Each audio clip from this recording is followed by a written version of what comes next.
What if the most powerful beings in ancient Mesopotamian mythology were never hiding from humanity at all? What if the oldest clay tablets ever discovered preserved a far more unsettling memory? One in which the Anunnaki, rulers of heaven and earth, abandoned their temples and crawled into darkness like terrified animals because something even they could not face was approaching. One forgotten line carved into baked clay claims that they hid like mice in cracks. Not kings, not conquerors, not immortal masters of creation. Mice. And if that sentence was written nearly 4,000 years ago, then perhaps the greatest mystery is not who the Anunnaki were. Perhaps the real mystery is what frightened them so badly. Before we descend into this ancient nightmare, take a moment to subscribe, leave a like, and tell me in the comments where you're listening from tonight. Somewhere across the world, under another quiet sky, someone else is hearing this same story with the same question in mind. Now lower the lights, settle into your chair, and let us travel backward to a civilization that disappeared long before Greece, before Rome, before the pyramids had become ancient monuments themselves. The city of Ur slept beneath a warm desert wind. Its temples rose above the flat landscape like mountains made of brick, their staircases climbing toward a heaven believed to be occupied by gods who watched every harvest, every birth, every death. Priests climbed those steps each morning, carrying bread, beer, incense, and carefully measured offerings, believing that the rituals maintained the balance between the human world and the divine. Yet among thousands of surviving tablets excavated from Mesopotamia, there exists a deeply uncomfortable contradiction. The gods who supposedly controlled everything did not always behave as masters. Sometimes they behaved as victims, sometimes they wept, sometimes they begged, and sometimes they ran. For generations, scholars translated royal inscriptions celebrating victories, temple accounts listing grain deliveries, and hymns praising divine perfection. But hidden among those predictable records were darker compositions known today as the city laments. They mourned destruction. They mourned abandoned sanctuaries. They mourned civilizations erased almost overnight. One such lament describes the fall of Ur itself. The city is burning. Smoke fills the air. Families scatter through collapsing streets. Enemies pour through shattered gates. Priests abandon altars that had stood for centuries. And then, almost casually, the text mentions something that should not exist. The Anunnaki hid in holes like frightened mice. The sentence lasts only a moment before the poem continues, but its implications linger long after the clay has fallen silent. Why would gods hide? Why would beings who command storms fear anything happening below them? The first explanation seems obvious. Perhaps the passage is only metaphor. Perhaps frightened scribes projected their own emotions onto their deities. Yet the deeper one reads into Sumerian literature, the harder that explanation becomes to accept. Again and again, divine beings display uncertainty. Again and again, they regret decisions. Again and again, they appear vulnerable. This is not an isolated accident. It is a pattern. Imagine standing inside the great temple of Nippur while evening shadows stretch across polished stone floors. Oil lamps flicker against walls painted with celestial symbols. Priests whisper prayers in languages already ancient when Babylon was young. Outside, dust storms gather over the horizon. Inside, no one notices that the rituals have become slightly rushed. One priest forgets a line. Another repeats a phrase. A third glances nervously toward the western sky. Because everyone has heard the same rumor. Not that enemies are coming, not that famine approaches, but that something older has begun to move. The oldest stories describe the universe as emerging from waters that existed before order itself, before kings, before cities, before names. The Anunnaki supposedly organized that chaos into reality. They measured rivers, assigned destinies, created boundaries, named stars, separated heaven from earth. Everything humans recognized as civilization existed because the gods had imposed structure upon a universe that originally possessed none. But what if chaos never disappeared? What if it merely waited? The scribes who impressed wedges into wet clay rarely explained themselves directly. Instead, they left fragments, a sentence here, a prayer there, an unusual ritual copied again centuries later. Each piece alone means little. Together, they resemble footprints leading toward something nobody wished to describe openly. One priest writes of barriers that must never be broken. Another records ceremonies performed against unnamed visitors. A third insists that some forces existed before words themselves. Then another adds an even stranger instruction. If you cannot name the danger, ask the one who knows its name. The implication is chilling. Language itself had limits. Even the gods possessed boundaries beyond which knowledge failed. For the Sumerians, naming was power. To know the true name of something was to define it, classify it, place it within the ordered world. Anything without a name remained outside creation's walls, untouched, uncontrolled. Perhaps that explains why the oldest priests treated silence with such caution. Perhaps they feared that speaking incorrectly invited attention. Or perhaps they feared that there were beings listening from beyond language itself.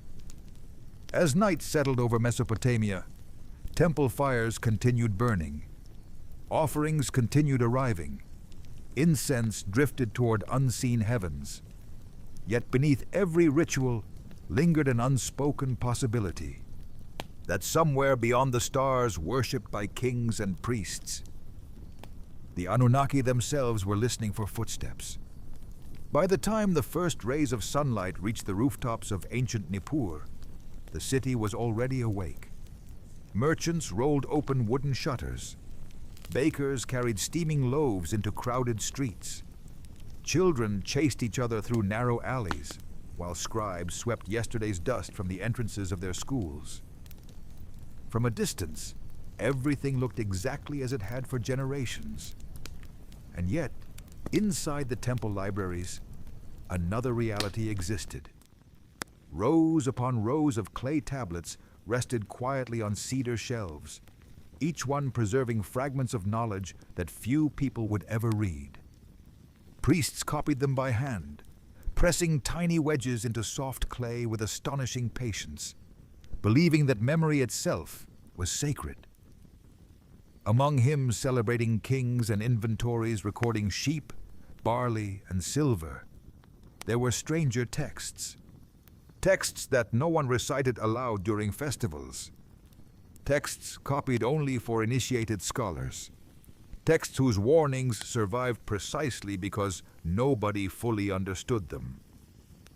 One recurring phrase appeared with unusual frequency. The word of Enlil. To modern readers, it sounds harmless enough. A command from the chief god, a divine decision. Nothing extraordinary. But in Sumerian thought, the decree of Enlil was not merely an order. It was final. Once spoken, it reshaped the reality itself. Mountains could fall. Cities could disappear. Kingdoms could vanish from history. No negotiation existed. No appeal could be made. The decree did not describe events. It caused them. And this is where the mystery deepens. Several ancient laments describe the Anunnaki retreating from the very consequences of those decrees. Imagine that for a moment. The architects of destiny fleeing from destiny. It is as though a man lights a fire and then panics when the flames begin to spread. One fragment tells of divine beings abandoning their stations before destruction reaches the city. Another describes celestial councils dissolving into silence. Elsewhere, gods cover themselves in fear while disaster unfolds exactly as it had been ordained. The contradiction is impossible to ignore. If they commanded fate, why did they fear it? Perhaps because fate belonged to something even higher. The oldest Mesopotamian traditions never present the cosmos as simple. Power was layered. Authority flowed downward through invisible hierarchies. Even mighty deities answered to laws older than themselves. Some scholars compare it to an empire whose governors possess immense influence, but remain subject to commands from a distant throne. Others suggest that divine authority functioned more like an office than a permanent possession. You held power only while the system recognized you. Lose your place, and even immortality became uncertain. This possibility transforms every familiar image of the Anunnaki. No longer untouchable rulers, they become administrators, maintaining an order that constantly threatens to collapse. Picture an enormous dam holding back an endless ocean. From the outside, it appears indestructible. Inside, every caretaker knows that a single fracture could unleash catastrophe. Perhaps the Anunnaki lived with that awareness every moment. Perhaps their greatest burden was not ruling humanity, but preventing something older from returning. Night after night, temple rituals repeated with astonishing precision. Candles were lit, incense burned. Bread was placed before statues. Priests chanted names that had been spoken for centuries without alteration. To an outsider, the ceremonies looked ceremonial. To the participants, they were maintenance. A forgotten syllable might matter. A skipped offering might matter. An interrupted hymn might matter. Because order itself depended on repetition. Even the layout of cities reflected this philosophy. Walls separated wilderness from civilization. Canals restrained rivers. Boundaries divided fields. Every measurement was an act of resistance against chaos. The gods did not simply create order once, they preserved it endlessly. Then came the city laments. These extraordinary poems describe moments when all those barriers failed simultaneously. Floods ignored canals, fire ignored walls, invaders ignored kings, and perhaps most disturbingly, the gods ignored their own temples. One passage imagines divine beings gathering in whispered consultation before dispersing without explanation. No speeches, no heroic last stand, no miraculous intervention, only departure, as though they understood that resistance had become impossible. Some researchers have proposed that these stories merely reflected political collapse dressed in religious language. But the emotional details refuse to disappear. The texts insist on panic. They insist on grief. They insist on helplessness. One goddess beats her breast in mourning. Another weeps for cities she cannot save. Others remain silent altogether. The silence may be the most unsettling detail of all, because silence appears whenever language fails, and language was supposed to be the foundation of divine authority. To name was to command. To speak was to shape reality. Yet certain moments left even gods without words. The ancient scribes noticed. They preserved those moments carefully. Not as mistakes, as warnings. Far beyond the cultivated fields stretched deserts where wind erased footprints within minutes. Beyond the deserts rose mountains no caravan dared cross. Beyond those mountains existed lands almost entirely absent from official records, places where maps dissolved into speculation. For ordinary people, those frontiers marked the edge of civilization. For priests, they represented something else. The border where order surrendered to the unknown. Many myths describe terrifying monsters beyond those limits. Serpents, demons, storm spirits. Yet hidden beneath those familiar images lies another possibility. Perhaps the greatest danger had no shape at all. Perhaps it was simply the return of everything that existed before creation acquired names.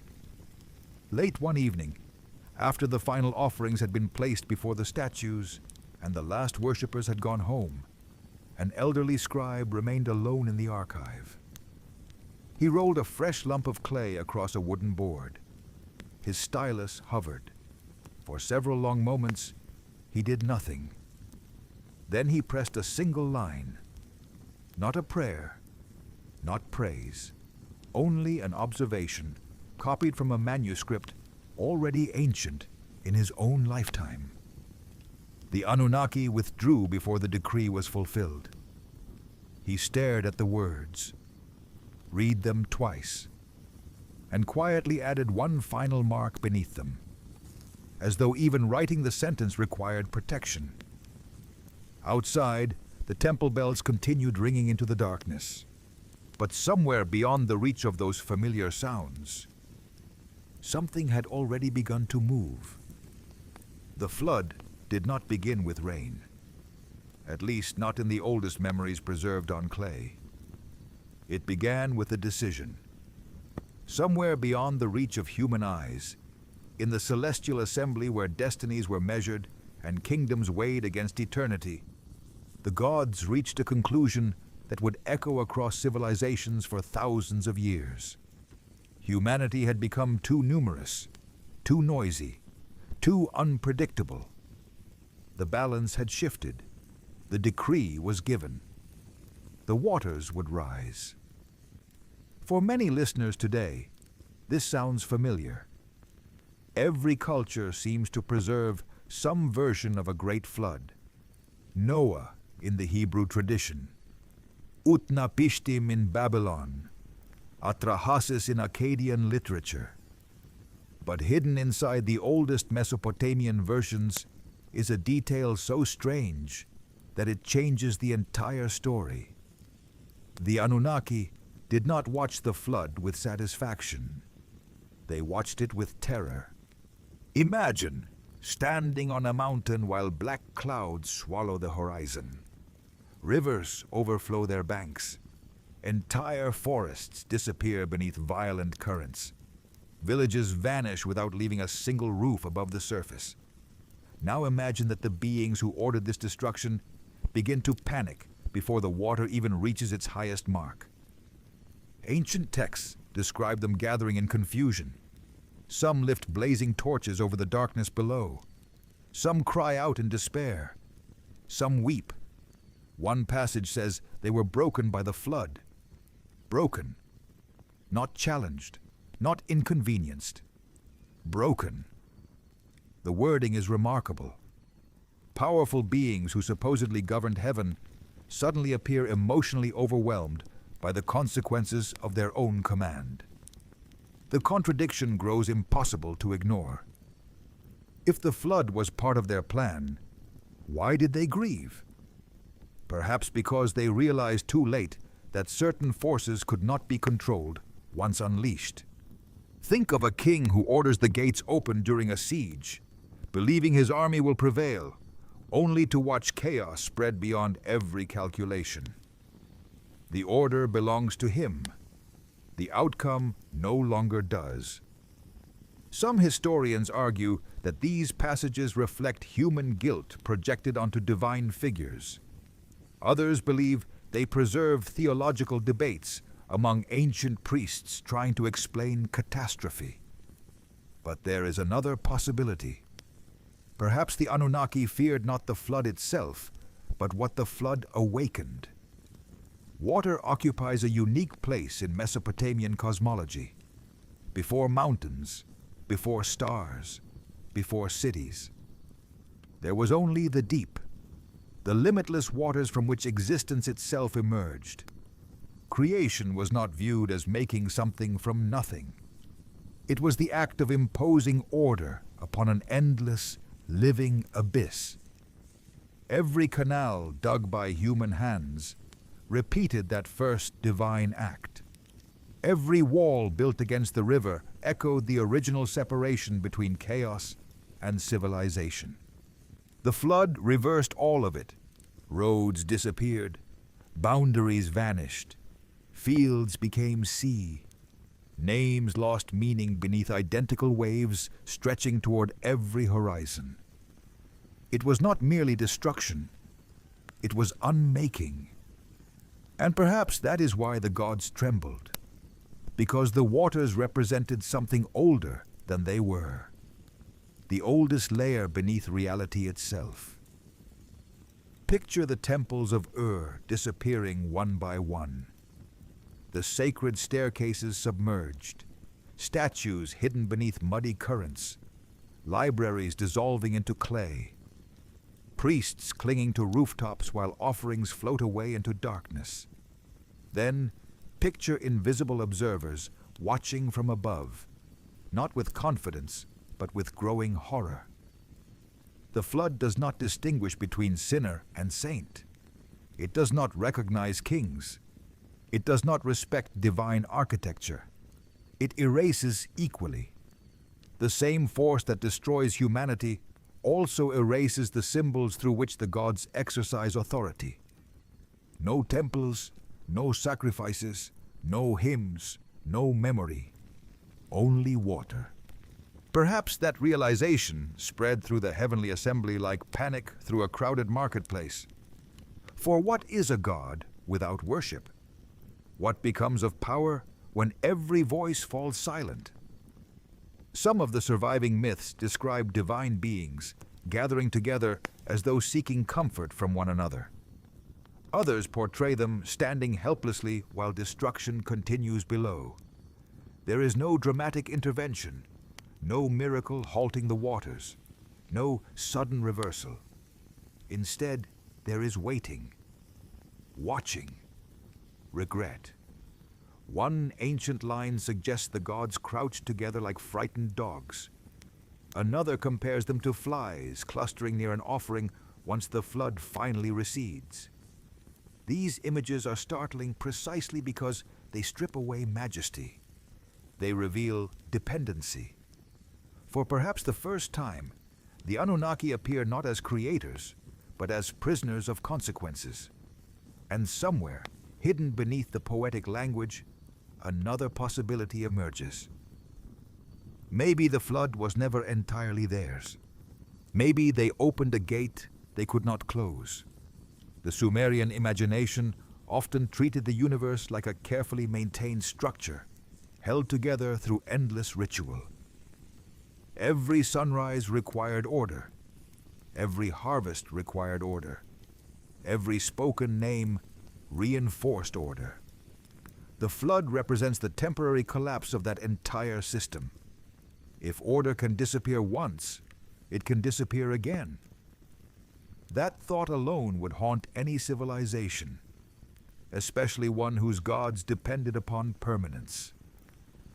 As dawn finally breaks after the waters begin to withdraw, silence settles across the ruined earth.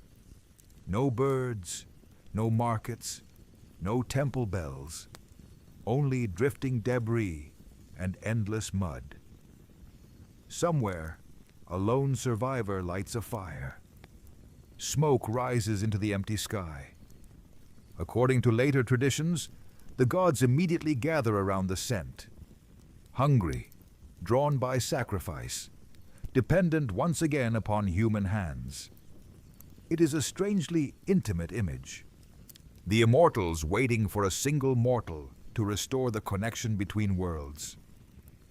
Perhaps that was the lesson hidden inside the flood all along. The Anunnaki were never afraid of humanity. They were afraid of losing the fragile system that allowed both gods and humans to exist together. Because beneath every temple, beneath every prayer, beneath every carefully spoken name, the ancient waters were still waiting. Patient, silent, remembering a time before anyone had ever called them by a name at all. If the flood revealed that the Anunnaki could be afraid, the next discovery hidden inside Mesopotamian tablets suggests something even more disturbing. There were beings the gods themselves could not name. At first glance, the statement sounds almost meaningless. Every mythology contains monsters and demons. Every civilization invents creatures that lurk beyond the firelight. But the Sumerians approached the problem differently. For them, a name was never just a label. A name was authority. To give something its true name was to define it, to establish its place within the universe, to bind it inside the invisible architecture that separated order from chaos. Kings ruled through decrees. Priests ruled through rituals. The gods ruled through names, which meant that anything existing before names belonged to a reality beyond their reach. Imagine an immense library where every object has been catalogued. Every scroll has a place. Every statue has a description. Every room has a purpose. Then imagine discovering a door that appears on no map.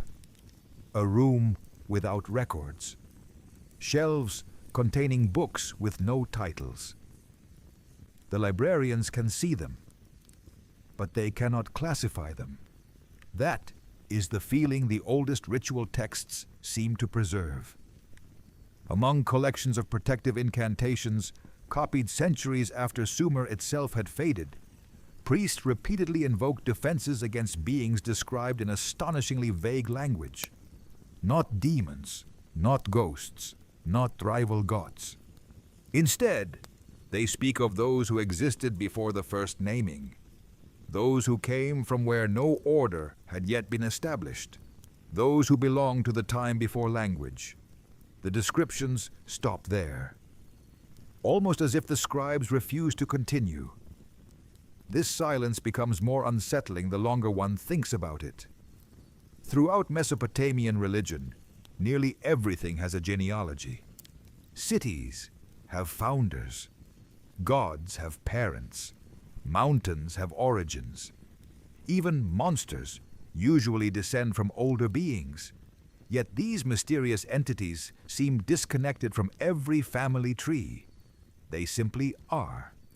No beginning, no explanation, no story, only presence. One priest records that fires must be lit through the night when certain stars appear. Another insists that circles of salt should surround sacred spaces. Another warns that some rituals should never be interrupted once begun. None explains why. Together, they resemble instructions left by survivors rather than theologians. Picture a temple courtyard after sunset. Torches flicker against mud brick walls. The air is heavy with incense. Several priests stand motionless around a brazier, whispering words that have not changed for generations. A young apprentice finally asks the question every child wants answered. Who are we protecting ourselves from? The oldest priest does not answer immediately. Instead, he feeds another handful of resin into the fire. Only after watching the smoke rise does he reply. From what cannot be invited. The answer explains nothing. Perhaps that was intentional. Some knowledge survives precisely because it remains incomplete. In later centuries, elaborate rituals emerged throughout Mesopotamia to repel invisible threats. Wax figurines were melted, clay images buried, protective amulets hung over doorways. The ceremony always followed a pattern. First, identify the danger, then pronounce its name, then symbolically destroy it. The structure reveals a profound belief. Once named, anything could be confronted. Which raises an obvious question. What happened when no name existed? Several incantations preserve a remarkable phrase. May its name be known to the one who knows names. It is almost a confession. The priest admits defeat. He acknowledges that his own knowledge has reached its limit. Responsibility passes to another intelligence somewhere beyond human understanding. For a civilization obsessed with classification, this surrender is extraordinary. Even the divine system possessed blind spots. Perhaps that explains another recurring image scattered across Mesopotamian myths. Doors, gates, thresholds. Again and again, heroes approach entrances guarded by beings whose identities remain uncertain. They pass through 7 gates, 7 barriers, 7 transitions from order into deeper mystery. Every crossing strips away certainty. Every step leaves familiar reality further behind. The symbolism becomes impossible to ignore. Civilization itself appears as a fragile island surrounded by unknown waters. The Anunnaki ruled the island, but the ocean belonged to something else. Consider the great ziggurats rising above ancient cities. To modern eyes, they resemble monuments.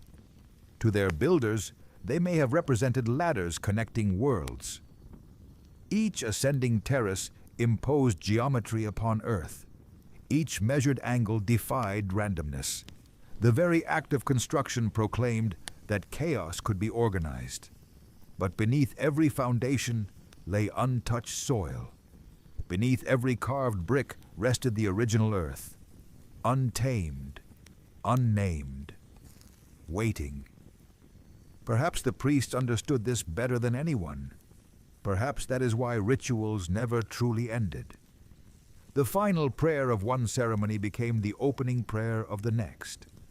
The cycle continued without interruption, because interruption itself was dangerous. Order was not permanent. It required constant renewal. Imagine spending your entire life keeping a candle alive in an endless wind. Not because the flame provides comfort, but because everyone believes darkness contains something watching. Then imagine learning that even the gods guarding the candle fear what waits beyond its light. The perspective changes everything. Suddenly, the Anunnaki cease to resemble omnipotent creators. Instead, they become custodians standing watch over boundaries they did not establish. Managers rather than masters. Caretakers rather than conquerors. And perhaps they knew something humanity had forgotten. Perhaps names protect more than memory.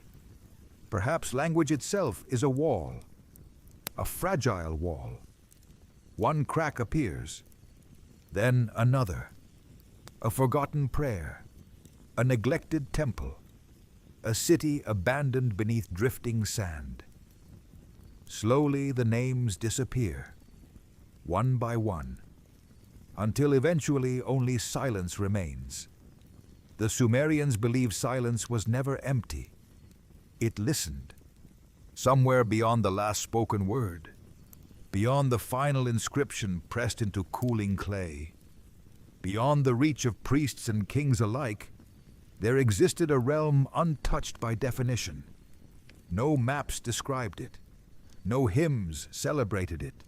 No temple claimed authority over it. And according to the oldest whispers preserved across Mesopotamia, that was precisely the place from which the Anunnaki were trying to hide. There was only one goddess who returned, That single fact was enough to make her story unlike any other preserved in the libraries of ancient Mesopotamia. Kings could conquer cities. Heroes could defeat monsters. Priests could interpret the stars. But only Inanna descended into the realm from which no traveler was expected to come back. And before she left, she prepared for failure. She did not announce a glorious victory. She did not promise triumph.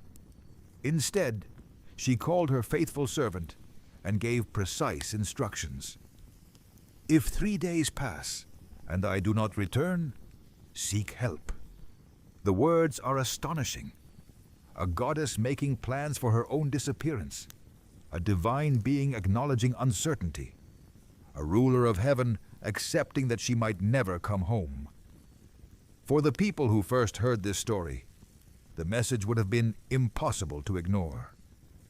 Even the gods feared what lay beneath the earth.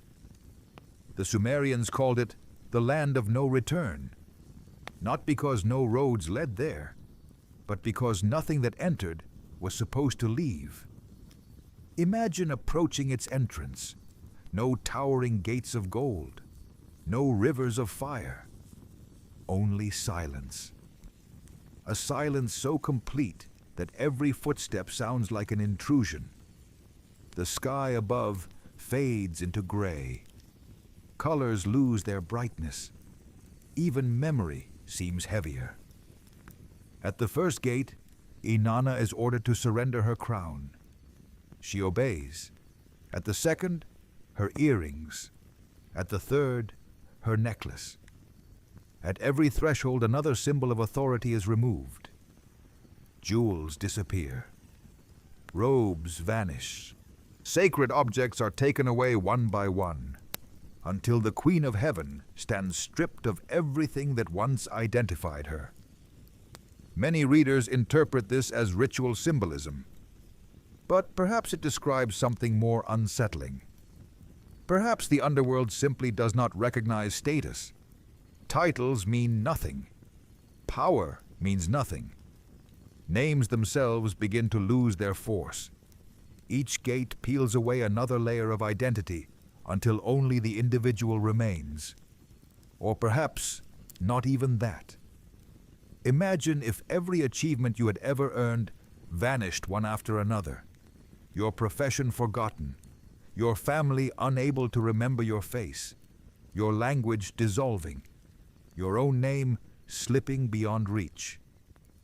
What remains? The ancient story suggests that this question terrified even immortals. When Inanna finally stands before Ereshkigal, queen of the underworld, there is no negotiation, no dramatic speech, no battle. Judgment arrives immediately. The visitor is struck down. Her body hangs motionless. Life itself appears suspended. Above, the world continues turning. The sun rises. Markets open. Farmers tend their fields. But something fundamental has changed. One of the greatest gods has fallen, and no one knows whether she will ever return. Far away, her servant keeps count. 1 day, 2 days, 3. Then panic. The instructions are followed exactly. Messengers race from temple to temple, begging the higher gods for intervention. Some refuse. Some remain silent. Only one finally agrees to help. The hesitation itself speaks volumes. It suggests that entering the realm below carries risks no deity wishes to face. The underworld is not simply another kingdom. It is outside the normal order. A place where familiar rules stop functioning. Modern audiences often imagine immortality as freedom from fear. The Sumerians imagined something different. They imagined beings who could exist for ages beyond human comprehension, and yet still confront forces capable of ending them. Or perhaps worse, forgetting them. Because death in Mesopotamian thought was not always annihilation. Sometimes it was erasure, a slow fading until memory itself disappeared. The temples understood this better than anyone. Every prayer repeated the names of the gods. Every hymn renewed their presence. Every offering reinforced invisible connections stretching between heaven and earth. Stop speaking the names. Stop maintaining the rituals. Eventually, the silence grows. And silence has its own appetite. Picture an abandoned sanctuary after centuries without worship. Wind carries sand across broken steps. Birds nest where priests once stood. Statues crack beneath changing seasons.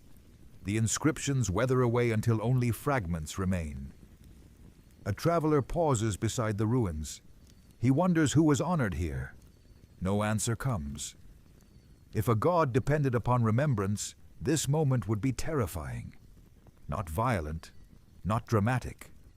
Simply forgotten. Perhaps that explains why Inanna's descent mattered so profoundly.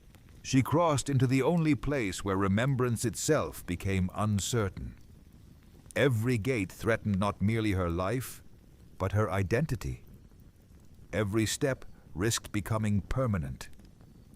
The priest who copied the story preserved each detail with extraordinary care. 7 gates, 7 removals, 7 losses, nothing accidental, everything measured, as though they wished future generations to understand that descent happens gradually. Power rarely disappears in a single instant. It is surrendered piece by piece. Outside the myths, the same pattern governed real cities. A neglected canal, a damaged wall, a missed harvest, an empty temple. Civilizations faded exactly as Inanna was stripped. One layer at a time. Perhaps the underworld was never only a place beneath the earth. Perhaps it represented the process through which order itself unraveled. And if that interpretation holds true, then another question emerges. Why did the Anunnaki fear it so deeply? Maybe because the land of no return contained something more dangerous than death. Something that waited patiently behind every gate. Not a monster, not a punishment, but the terrifying possibility that all names, all kingdoms, all memories, and even the gods themselves could eventually arrive at a place where no one remembered who they had ever been. And somewhere beyond the 7th gate, where no hymn could reach and no offering could follow, there was still one mystery left untouched. Who had built the gates in the first place? If the journey into the underworld revealed that even gods could be stripped of power, the temple records reveal something perhaps even more unsettling. The Anunnaki were hungry, not metaphorically, not spiritually. Hungry.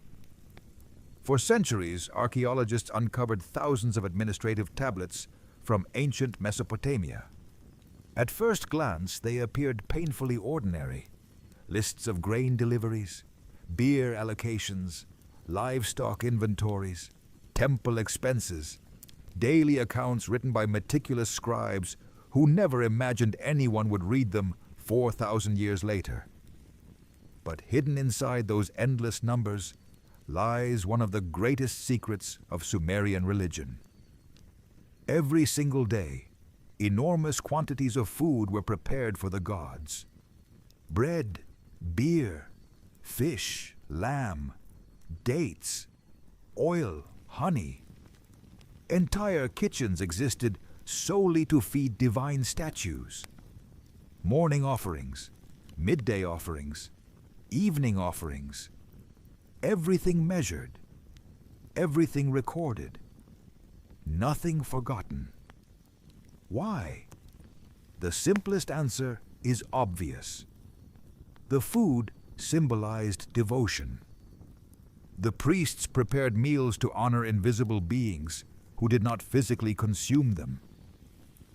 But the myths suggest something stranger. According to the oldest traditions, humanity itself was created because the gods no longer wished to labor. The fields exhausted them. The canals demanded endless maintenance. The burden of existence had become unbearable. So they fashioned mankind, not merely as companions, not as children, as workers, as caretakers, as providers. Imagine hearing that story while standing in a crowded temple. The incense fills the air. Musicians perform sacred hymns. Above you towers a magnificent statue, covered in gold leaf and precious stones. You kneel believing the deity possesses infinite power. Yet somewhere in the back chambers, scribes quietly record exactly how much bread must arrive tomorrow morning, so that cosmic order continues. The contradiction is astonishing. Perhaps the gods ruled humanity, but humanity sustained the gods. Every offering represented more than worship. It reinforced a contract. Humans produced, the Anunnaki protected. As long as both sides fulfilled their obligations, civilization endured. But what happens when cities fall? What happens when temples burn? What happens when priests die and offerings cease? The myths never answer directly. Instead, they hint. Again and again, divine beings react with desperation whenever rituals are interrupted. Not irritation, need. One flood narrative describes the gods gathering around a sacrifice after the waters recede like starving insects around food. The image feels almost uncomfortable. Immortal beings driven by appetite, dependent upon smoke rising from a single fire built by exhausted survivors. Suddenly, the relationship between heaven and earth changes completely. The temples no longer appear as monuments to power. They resemble life support systems. Without them, something begins to weaken. Consider the immense ziggurat of Ur at sunset. Its staircases glow orange beneath fading light. Priests climb upward, carrying baskets heavy with fresh bread. Below, ordinary laborers wipe sweat from their brows after harvesting grain under a merciless sun. They believe they serve the gods. Perhaps they do, but another interpretation quietly emerges. Perhaps they are feeding them. Perhaps every loaf placed upon the altar delays something invisible. Every chant extends a fragile balance. Every sacrifice strengthens beings whose existence is less secure than anyone realizes. This idea echoes through forgotten corners of Mesopotamian literature. A neglected sanctuary is not merely abandoned, it becomes dangerous. Without offerings, divine presence fades. Without remembrance, names lose strength. Without names, order itself begins to loosen. Imagine a remote temple left empty after war. The fires go cold. The musicians vanish.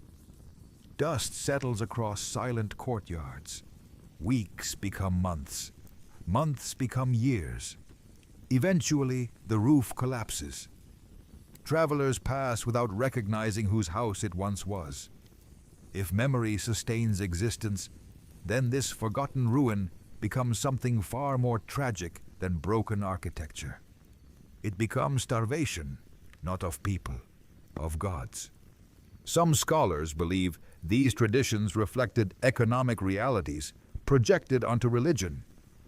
Others argue they reveal symbolic truths about reciprocity between humanity and divinity. But viewed another way, they expose profound vulnerability. The Anunnaki needed civilization almost as much as civilization needed them. Neither could exist independently for long. That dependence may explain another mystery. Why did the gods fear destruction so deeply? Because every ruined city erased more than buildings. Every conquered temple silenced prayers. Every dead priest removed another voice, speaking divine names. Every abandoned altar weakened invisible bonds, stretching upward into heaven. One forgotten village mattered. 100 forgotten villages became catastrophe. Perhaps this is why ancient rulers rebuilt temples immediately after war. Not merely from piety, but from necessity. If enough sanctuaries vanished, who knew what else might disappear with them? Late one evening, after the final worshippers departed, a single elderly caretaker remained behind. He walked slowly through empty halls carrying only a small oil lamp. One by one, he extinguished candles, straightened offering bowls, covered sacred vessels. Finally, he stood before the towering statue at the heart of the sanctuary. For a long moment, neither moved. The old man whispered quietly, "I will return tomorrow." Then he left. Darkness swallowed the chamber. Outside, stars filled the sky. Inside, silence settled around the motionless figure. And for the first time, one might wonder who needed that promise more. The faithful servant, or the god waiting alone in the dark. Because somewhere deep within the oldest Mesopotamian traditions lies an unsettling possibility. The Anunnaki did not create humanity simply to rule over it. They created humanity because one day they realized they could not survive without someone remembering their names. And if memory was food, then forgetting was the slowest and most terrifying form of death imaginable. There is a form of death that leaves no body behind, no funeral, no grave, no mourning family, no final breath. It happens quietly, almost invisibly, until one day the last person who remembers a name disappears. And with that final memory, an entire existence slips into silence. The ancient Sumerians may have feared this more than anything else. Not the sword, not the flood, not the underworld. Oblivion. Imagine standing inside a temple where hundreds of priests once gathered every sunrise. Their voices filled the halls with hymns so old that no one remembered who first composed them. Children learned the sacred names before they learned the names of distant cities. Every festival repeated them again and again until the sounds seemed woven into the bricks themselves. Now imagine returning 500 years later. The roof has collapsed. The courtyard is buried beneath sand. No music remains. A shepherd passes without recognizing the place. The name once spoken 1,000 times each day has vanished completely. According to some of the oldest religious ideas preserved in Mesopotamia, that disappearance was not merely historical. It was existential. To stop being remembered was to stop existing in the fullest sense. This belief changes everything we think we know about the Anunnaki. Perhaps immortality was never guaranteed. Perhaps it had to be maintained, not through battle, not through magic, but through memory. The priests understood this instinctively. Every ritual began by naming the gods. Every prayer repeated titles that stretched across entire lines of clay tablets. Lord of Heaven, Keeper of Destinies, Lady of the Morning Star, Guardian of Sacred Waters. The repetition was deliberate. A forgotten title weakened identity. A forgotten identity weakened presence. And a forgotten presence drifted toward something far worse than death. Toward erasure. Picture an old scribe sitting alone beneath a flickering oil lamp. His eyesight has faded. His hands tremble slightly as he presses wedges into damp clay. He is not recording a new revelation. He is copying an older text. Every stroke matters. Every symbol matters. Because if he makes an error, if one divine name disappears from the archive forever, something irreplaceable may vanish with it. To modern eyes, this may seem superstition. To him, it is maintenance, the preservation of reality itself. This obsession with remembrance echoes throughout Mesopotamian civilization. Kings carved their victories into stone so future generations would speak their names. Families offered food to ancestors so they would not fade into the shadows. Temples employed entire staffs simply to repeat rituals that had not changed for centuries. Everything pointed toward the same terrifying conclusion. Existence depended on being remembered. Now imagine how the Anunnaki must have viewed humanity, not merely as worshippers, as witnesses. Every child born into Sumer became another voice capable of speaking sacred names.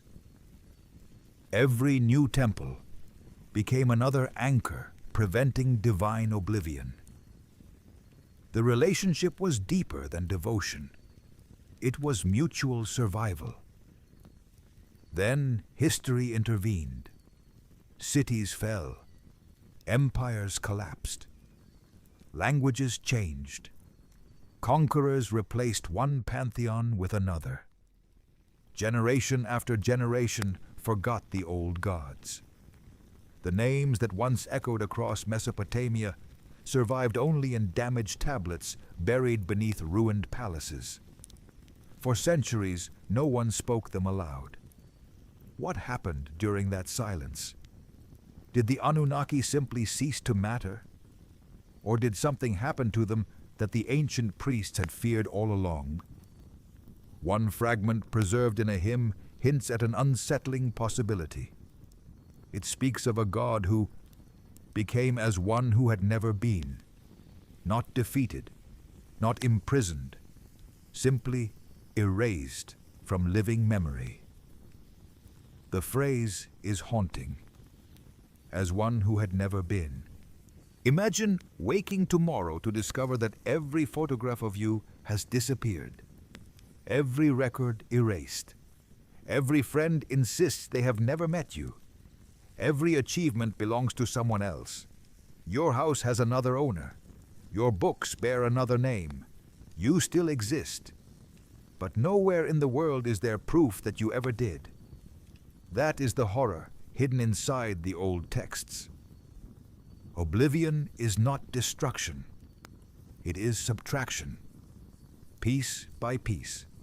Memory by memory. Until nothing remains except absence. Perhaps this explains why the Anunnaki appear so concerned with names throughout their mythology.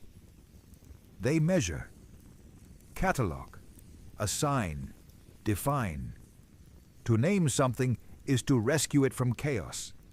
To lose its name is to surrender it back. Some priests even believed that speaking divine names renewed creation itself. Every sunrise became another act of resistance. Every hymn, another barrier against forgetting. And yet, history shows that barriers fail. The temples of Eridu fell silent. The libraries of Nippur crumbled. The priests disappeared. For centuries, the names of the Anunnaki survived only beneath layers of earth, unread and unheard. If the old beliefs were correct, those long centuries must have been unbearable. Or perhaps something stranger happened. Perhaps forgotten gods do not vanish. Perhaps they simply retreat, waiting, listening, until someone uncovers an ancient tablet, brushes away the dust, and speaks the name again after thousands of years. Enki, Enlil, Inanna, Ninhursag.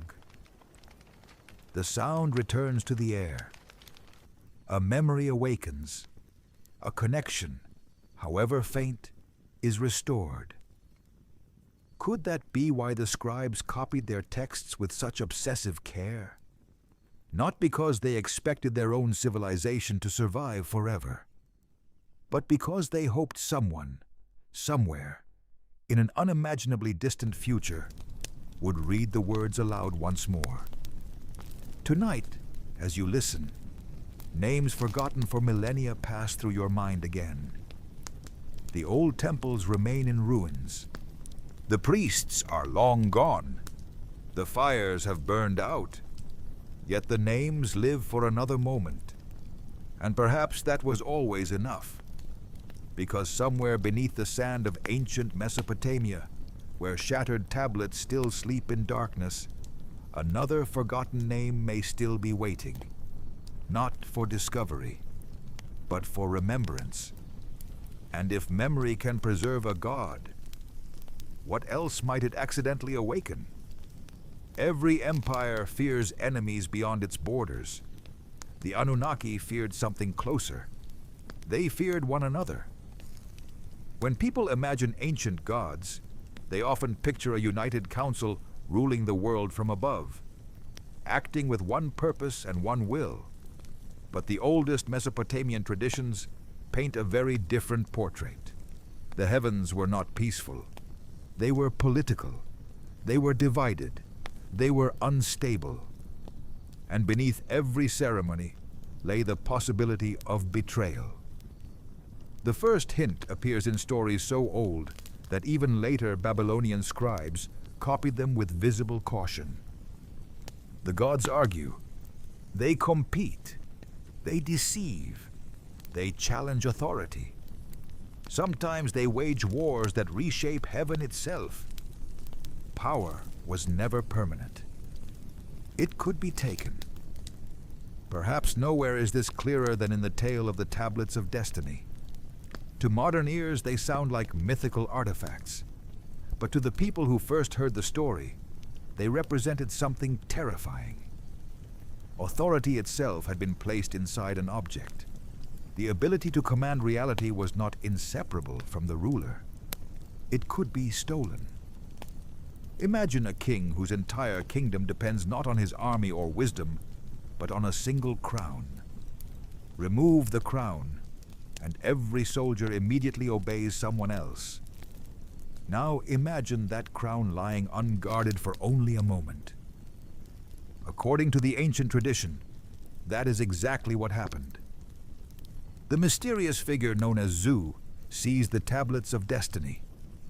In an instant, the balance of heaven collapsed.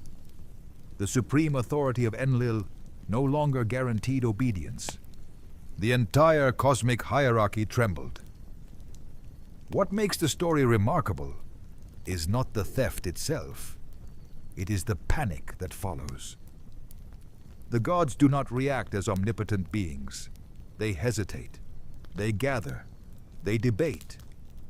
Some remain silent. Others refuse responsibility. No one immediately knows how to solve the crisis. The rulers of creation suddenly appear almost helpless before a single act of internal betrayal. Perhaps that was the lesson. The greatest weakness of any system comes from within. Picture the divine assembly seated in a chamber beyond the stars. Columns stretch upward into darkness. The floor reflects constellations like polished obsidian. Each deity occupies a place assigned long before humanity existed. Then, without warning, one chair stands empty. No announcement, no explanation, only absence. Everyone notices. No one speaks. Because they all understand the same terrifying truth. If one god can disappear, any god can disappear. The old myths preserve countless rivalries. Enki opposes Enlil. Inanna challenges established authority. Ninurta wages campaigns requiring unimaginable violence. The conflicts rarely resemble battles between good and evil. Instead, they feel disturbingly human. Ambition, jealousy, pride, fear. The heavens become a mirror reflecting every political struggle below. Perhaps the kings of Mesopotamia modeled themselves after the gods, or perhaps the gods were modeled after kings. Either way, instability was woven into the structure itself, and instability breeds suspicion. Imagine serving in the temple of one deity, while rumors spread that another has gained influence. The rituals change, the priorities shift, old inscriptions are replaced. Names once spoken first are now spoken second. Even worship becomes political. The same pattern echoes across history. Empires rarely collapse because strangers appear at the gates. They collapse because trust erodes from within. The Anunnaki may have understood this long before humanity did. One myth describes councils where decisions require unanimous agreement. Another shows catastrophic consequences when even one member refuses cooperation. The message is unmistakable. Cosmic order depends upon fragile consensus. Break that consensus. Everything begins to fracture. Perhaps this explains another mystery buried in the oldest literature. Why do the gods so often meet in secret? Why do they whisper? Why are decisions announced only after long deliberation? The answer may be painfully simple. They did not fully trust each other. Imagine carrying responsibility for maintaining reality, while knowing that the colleague beside you might undo centuries of work through a single, selfish act. Every conversation becomes cautious. Every alliance temporary. Every promise uncertain. Even immortality offers no protection against betrayal. Late one night, beneath a sky brilliant with unfamiliar stars, an elderly priest copied a passage from an ancient archive already damaged by time. The clay before him contained only fragments. Enough remained to reconstruct one chilling exchange. The council was divided. Nothing more. No explanation followed. No names survived. Only those 4 words.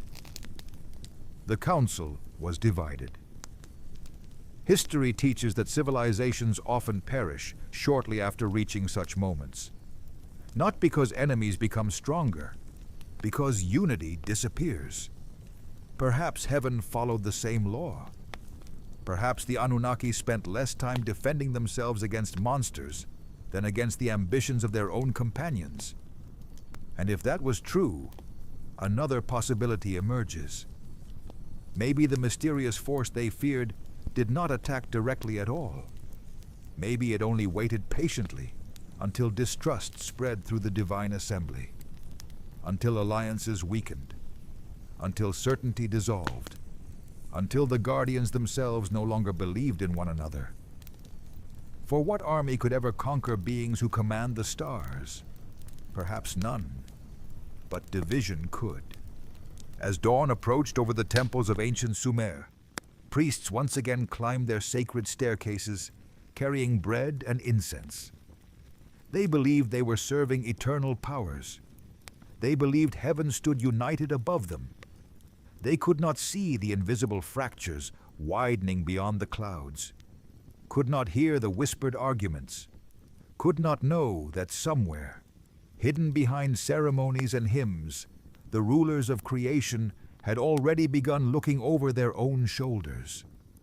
Because the oldest danger is rarely the one waiting outside the walls. Sometimes it has been sitting beside you all along. And somewhere beyond the horizon of heaven, beyond the stars, whose names the priest still recited each morning, there remained a place where no council held authority. no tablets granted power, and no god could claim dominion. The Anunnaki called it only in whispers, as if even speaking about it too loudly might remind it that they still existed.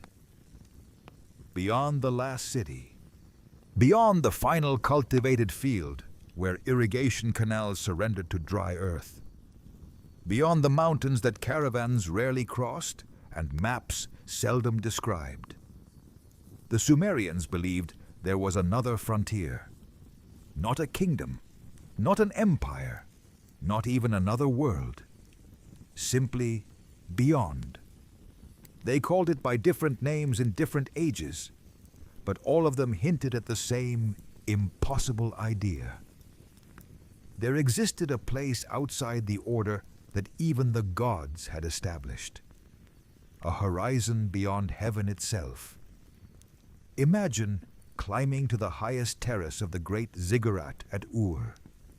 The night is perfectly clear. Thousands of stars cover the sky with such brilliance that the darkness between them seems deeper than space itself. The priests point upward and identify every constellation, every planet, every sacred path across the heavens. Everything has been measured. Everything has been named. Everything belongs. Then, one elderly astronomer quietly gestures toward the blackness between the stars. That, he whispers, has never belonged to us. For the Sumerians, creation was not infinite. It was organized territory carved out of something older. The world was an island. Order was an island. Civilization itself was an island. And surrounding every one of those islands stretched an immeasurable ocean of primordial uncertainty. The Anunnaki ruled inside the borders, but the borders themselves remained fragile. Ancient cosmological texts speak of the first waters from which heaven and earth emerged. Fresh waters, salt waters, depths without beginning, before there were temples, before there were kings, before there was language. Only the abyss. The remarkable part is not that chaos existed before creation. Many mythologies describe something similar. The remarkable part is that the Sumerians never claimed chaos disappeared. It remained, held back, contained, waiting beyond invisible walls. Think of a massive dam stretching across an endless sea. From the village below, it appears permanent. Children grow old believing the wall has always existed. They forget the pressure behind it. Only the engineers maintaining the structure understand that every stone matters. Perhaps the Anunnaki were those engineers. Perhaps every ritual performed in every temple represented another repair to cracks no human eye could see. This possibility transforms countless myths. The flood becomes more than punishment. It becomes leakage. The underworld becomes more than death. It becomes proximity to the original disorder. Forgotten names become dangerous because they remove another brick from the wall. And the gods themselves?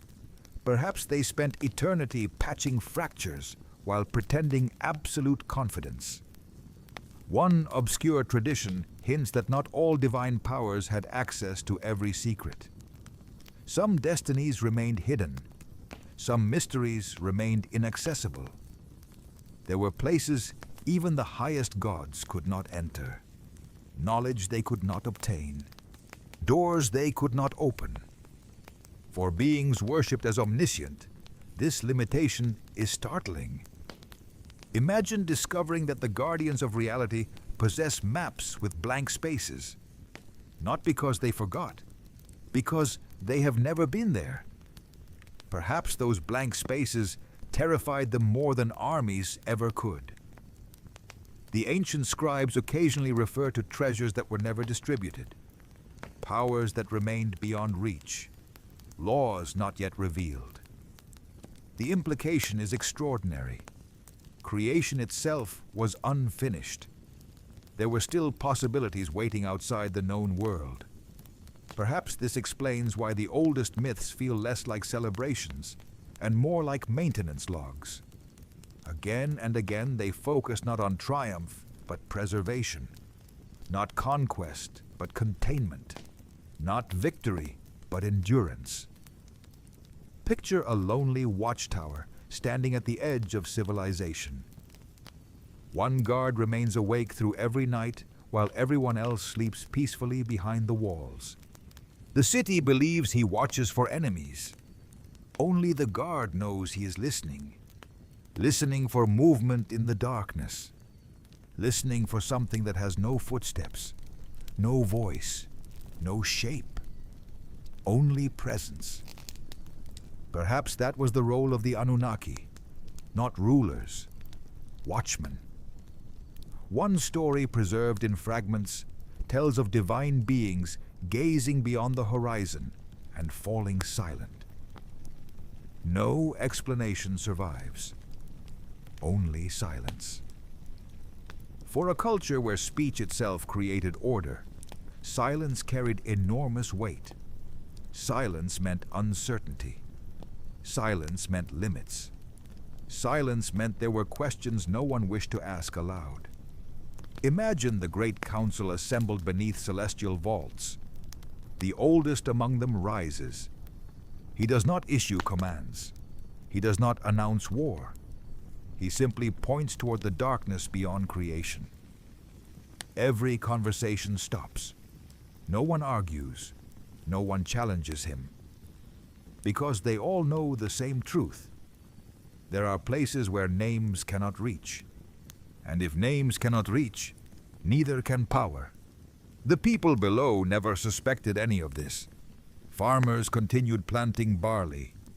Merchants counted silver. Children played in temple courtyards. Life unfolded beneath an illusion of permanence. Only the priests occasionally noticed strange omissions in the oldest texts. Entire sections scraped away. References abruptly ending. Sentences left unfinished, as though the scribes themselves had chosen not to continue, or had been unable to. Generations later, when archaeologists brushed dust from shattered tablets buried beneath collapsed libraries, they encountered those same gaps. Broken edges, missing lines, fragments ending in mid-thought. Perhaps time destroyed them. Or perhaps the most important words had never been written at all, because some knowledge survives only by remaining incomplete. As the stars wheel silently above ancient Mesopotamia, one final image begins to emerge. The Anunnaki standing not upon thrones, but upon the edge of an immeasurable cliff. Behind them lies everything they built. Cities, temples, language, memory. Before them stretches an endless darkness older than existence itself. They do not advance. They do not retreat. They simply watch. Because somewhere within that infinite silence is the answer to the question that haunted every generation of priests. What happens if the wall between order and chaos finally disappears? And if the oldest gods never found the answer, perhaps they left the question behind for someone else to face. Perhaps the Anunnaki never lost a war. Perhaps no invading army defeated them. Perhaps no rebellion overthrew their temples. Perhaps the greatest mystery of all is that they simply understood something humanity did not. And once they understood it, they stopped trying to rule. Imagine the final gathering. No thunder shakes the heavens. No armies march across the earth. No stars fall from the sky. Instead, the oldest gods assemble in complete silence. Before them lies everything they have built. Cities rise from fertile riverbanks. Canals glitter beneath the sun. Priests chant their names. Children are born beneath constellations they themselves arranged. The system works, for now. But beyond the horizon, beyond the mountains, beyond the stars that mark the limits of ordered creation, something remains unchanged. The abyss is still there. It has always been there. It will always be there. The flood proved that walls could fail. The underworld proved that power could vanish. Forgotten temples proved that memory could die. Internal conflicts proved that even divine authority could fracture. One realization slowly joins all the others. Nothing they created is permanent. Not kingdoms, not rituals, not names, not even themselves. The oldest priests may never have written this conclusion directly because they did not need to. Every surviving fragment points toward it. Every broken tablet whispers the same uncomfortable truth. The Anunnaki feared returning to the place from which they came, not because it was evil, but because it was absolute. Imagine dropping a single grain of sand into an endless desert. Can you ever recover it? Imagine pouring one drop of water into the sea. Can you ever separate it again? That may have been the fate the gods dreaded. Not annihilation, dissolution. The loss of individuality. The disappearance of every distinction that made existence meaningful. Names erased. Forms erased. Identity erased. Only the original chaos remaining. For human beings, death often means losing the body. For the Anunnaki, perhaps death meant losing the self. And that possibility terrified them beyond measure. Look again at the strange image that began this journey. The gods hiding like mice in cracks. At first it seemed absurd. Now it feels almost inevitable. A creature does not crawl into hiding because it expects victory. It hides because survival is the only remaining goal. Maybe those ancient scribes preserved exactly what they believed had happened. Not glorious resistance, simple fear. Fear shared by beings who had looked too long into the darkness beyond creation. The irony is impossible to miss. Humanity spent thousands of years imagining gods as fearless. Meanwhile, the oldest surviving texts quietly suggest the opposite. The gods understood vulnerability before humans did. They knew that every structure collapses, every empire fades, every language changes, every memory weakens. The only question was how long it would take. Perhaps that is why they entrusted so much to clay. Stone breaks, wood burns, metal corrodes. But baked clay survives beneath sand for millennia. It waits patiently until another civilization uncovers it, until another pair of hands brushes away the dust, until another voice reads forgotten words aloud. And so, thousands of years after the last priest climbed the temple stairs, those same names return. Enki, Enlil, Inanna, Ninhursag, the Anunnaki, spoken once more, not inside sacred sanctuaries, but in quiet rooms across the modern world. Perhaps that is the closest thing to resurrection the ancient scribes ever imagined. Yet one final mystery remains.